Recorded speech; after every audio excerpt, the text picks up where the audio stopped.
বন্ধুরা সবাইকে শুভ বিকেল। দেখো বিকেলের ওয়েদারটা কি সুন্দর লাগছে।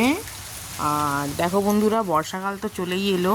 আর একটা কথা, সত্যিকার বর্ষাকাল চলে এলো, কিন্তু সবার ঘরেতে জামা কাপড় মেলার প্রচুর অসুবিধে।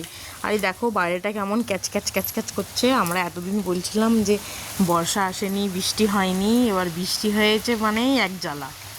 দেখো কি সুন্দর ঝোড়ো হাওয়া দিচ্ছে, বেশ ঠান্ডা ঠান্ডা ওয়েদারে। বন্ধুরা আজকে সবার ওখানে বৃষ্টি হচ্ছে, একটু আমাকে জানিও কমেন্টে। আশা করি সব জায়গায় হচ্ছে, বর্ষা তো আর এক জায়গায় ঢুকবে না, সব জায়গায় ঢুকবে, তাই না? তো বন্ধুরা দেখো বিকেলের ভিডিওটা আমি এরকম করেই শুরু করলাম। আর এই দেখো বাইরেটা আমাদের, আশা করি তোমাদের ভালো লাগবে। এখন টিপ টিপ বৃষ্টি হচ্ছে একটু, এই যে। ওকে বন্ধুরা, আমার ভিডিওটা ভালো লাগলে একটা লাইক দিও। টাটা।